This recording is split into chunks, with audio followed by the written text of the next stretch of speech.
Hi guys, so welcome to another movie review. I'm going to be telling you about the perks of being a wallflower. This is something that I actually was kind of holding off on for a while. I was really hoping to see this film a lot earlier than I did, because I know it came out all the way back in 2012. But what's kind of cool about this movie, though, for those who really don't know anything about the perks of being a wallflower, this is also directed by, so there's this based off of a book, and the author of the book got to direct this movie. So I kind of went into this film thinking it was really cool that, the own author of the book got to basically direct his own movie based off his own story.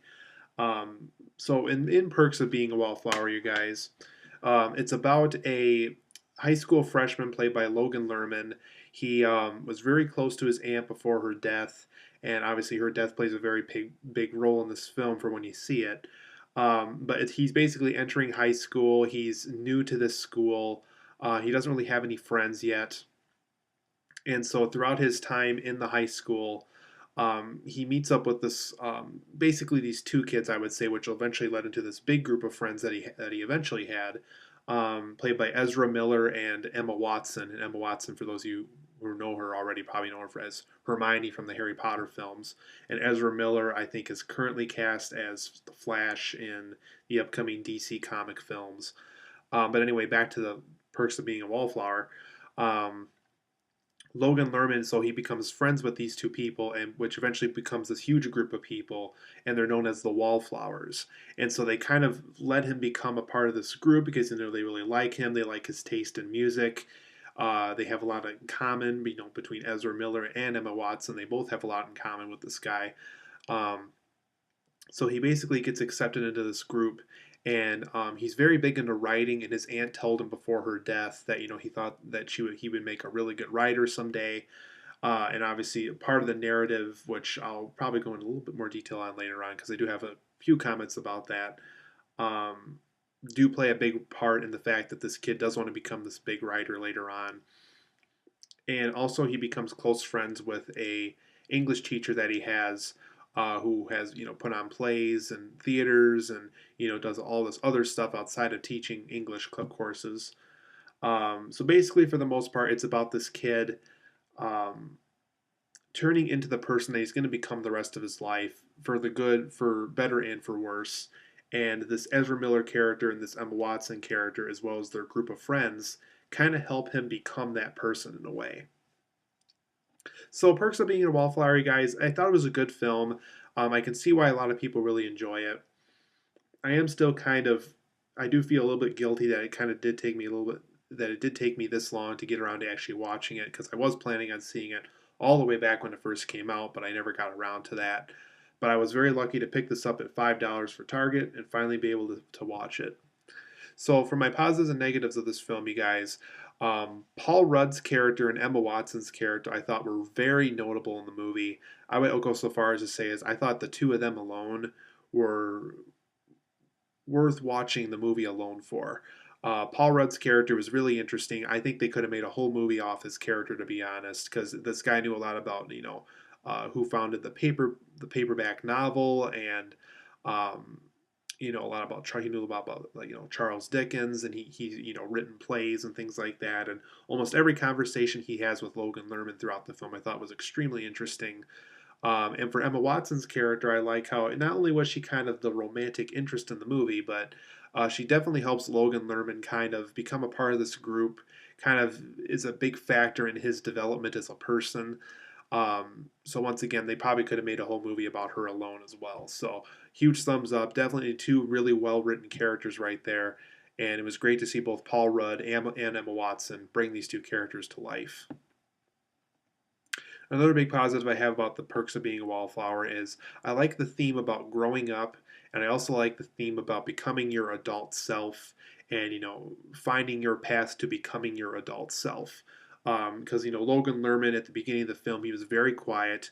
A lot of his thoughts were kept to himself. The narrative alone was kind of guiding us along as to how he was feeling on certain things. Um, and it really wasn't until he had this group of friends where he started opening up on things, and was being more social and more talkative with people. But I really, like I said, I really like that theme about growing up and finding your adult self, and finding your adult self within a high school environment. The film also dives into the dark side of high school. How about, people are, they expect everybody to be straight, and when you're not straight, the kids who, aren't in that category, they don't quite fit into the system as well, and how they're kind of worried about, if it got out, how would people react to it. Um, it also dives into the dark side of, people who become suicidal, people who become depressed, kind of how that affects them, and kind of how it really hurts the way they think after a while. And the film really does dive into some really dark and, dangerous stuff at times, which is also interesting though, because, a lot of high schools throughout the United States and even possibly throughout the world do have kids who suffer from these things every single day of their lives, basically.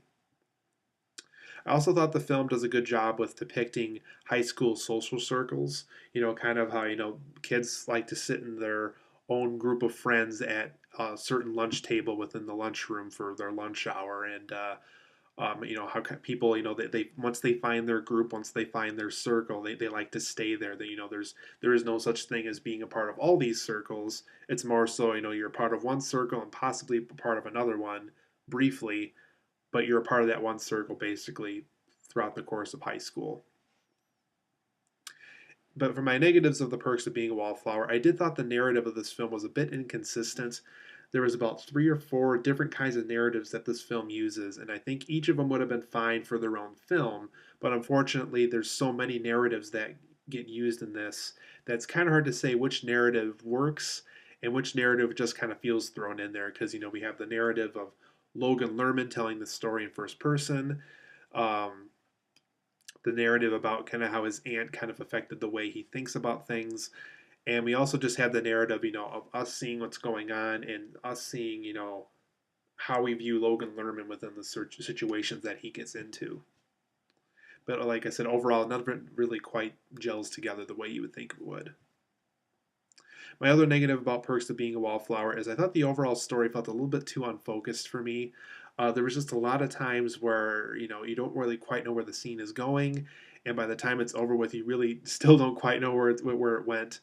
And there's a lot of scenes too where it really doesn't know what it's trying to focus on. It doesn't know if it's trying to focus on Logan Lerman or this group of kids, or something happening with Ezra Miller, or something happening with Emma Watson, or something happening at home from Logan Lerman's parents and siblings. And there's just a lot of times in this film where it just really feels unfocused, and you just kind of question, what exactly am I looking at here?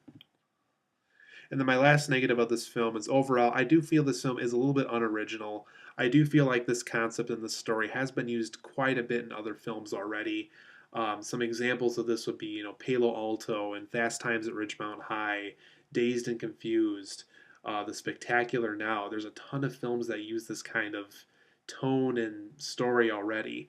So overall, Perks of Being a Wallflower, though I like it and though there's really nothing wrong with it besides the negatives I just brought up, there's just not quite enough of those original elements to really make it claim this as original as those other films I just brought up.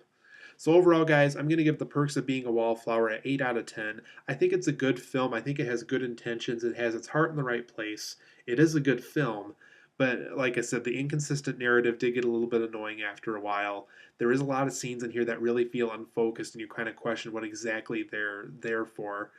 And overall, the story itself I felt was really unoriginal. I felt like the concept and story has been used hundreds of times over before, and that this film could have done something to really make it stand out in front of the crowd. So overall, pretty good film. If you haven't seen it yet, if you find it at a good price, or if you find a good place to rent it at, definitely check out The Perks of Being a Wallflower. It is a good film, but at the same time, don't expect something that's going to, be the next best high school life interpretation film, I guess. So good film, you guys. 8 out of 10. Check out the film if you want to, but overall, if you don't see it, you don't have to feel heartbroken about it.